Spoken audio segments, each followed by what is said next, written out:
So at age 7, I was one of those kids that knew exactly what I was going to be when I grew up. My future was set, and I was headed full speed towards my destiny. Circus clown. And I assure you, this was not some passing, fleeting obsession. I devoted multiple birthday parties to my future career. I even did the research. Pro tip, when learning to juggle, do not start with the bowling pins. See, I was sick a lot growing up, and one time when I was in the hospital, a clown came around to entertain us. And I decided right then and there, nothing would be better than making people smile every day. And as time went on, my health issues got worse, and doctors were unable to pinpoint exactly what was wrong with me. Eventually, they told me that my illness was chronic, and that by 25, I'd be in a wheelchair. It was time to rethink the future. I'd always loved art, as you can tell from the not at all creepy looming clown in the upper left corner. So art it was. By 21, I was getting around my college campus in a walker, and things were not easy. After yet another round of tests with a new doctor, I was told that I had actually been misdiagnosed all that time. I was simultaneously shocked and really excited, and I just assumed that all the problems and limits that I had the day before would magically vanish. Happily ever after, roll credits.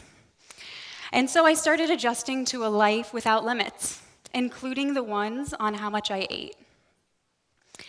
See, I had somehow started to think that the second chance at health was unbreakable, until I woke up one morning weighing almost 300 pounds. I decided I had to make a change. So I took the first step of any reasonable weight loss plan. I applied to be on The Biggest Loser. I really did do that. And I actually got a couple interviews, just saying.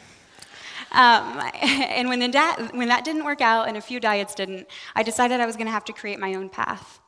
So I decided to just take one action every day in the direction of healthy. One day, I would ride a bike 10 miles. The next, I would eat an apple.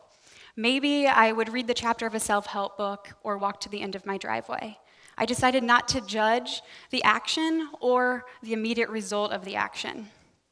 Committing to that change over the next 6 years, I lost over 175 pounds. Thank you. I really should have brought in like my before jeans or something, but I didn't think of that. I could actually probably make a before jean outfit with how big they were. True fact.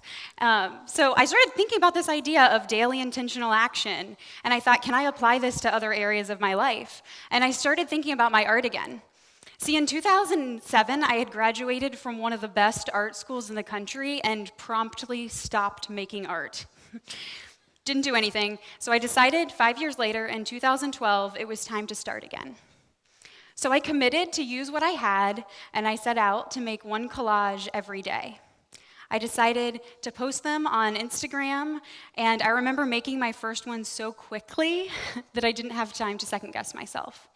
This was my first collage. I think 5 friends liked it out of obligation. I'm pretty sure they're in the audience, and I would just like to thank them. This is my first week of collages, my first month, and year. 2 years, 735 collages later, and I have not missed a single day. And I don't plan to for the rest of my life. So this is pretty much what my process looked like. I go to way too many estate sales, and I buy way too many old magazines. I page through each one, and I cut out whatever strikes me. I carefully trim and intuitively place each composition together. I cut and scan each piece before I post it online. I hashtag it, date it, and post it to Instagram, Tumblr, Twitter, Facebook, my website. And what started as a daily intentional action, something just in my head, goes out into the world and has a life of its own. So it's kind of an amazing impact that I can have. I get likes from all over the world, I get a whole fan base. Sometimes there's mountains with chains, gigantic dancing legs, blonde birds, bears that love ice cream because we all know they do, or this. So I know you may be thinking, really, one collage every day, this is totally the MO of an overachiever, which I assure you I am not. In fact, for me, it was a remedy of an overthinker. See, constant worry about essentially everything was what kept me from creating all those years. What I had to do was create faster than I could think. Suddenly, today, it becomes more about intuition. I trust my unconscious and let whatever wants to come out happen.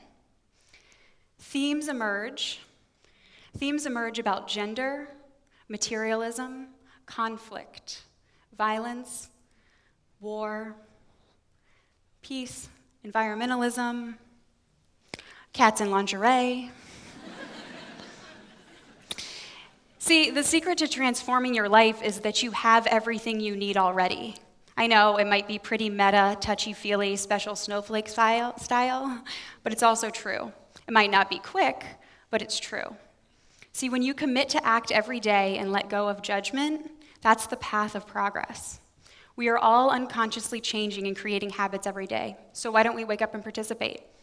I have no clue where my art will take me, but I know I'll be there every day to find out. Here's today's collage. Thank you.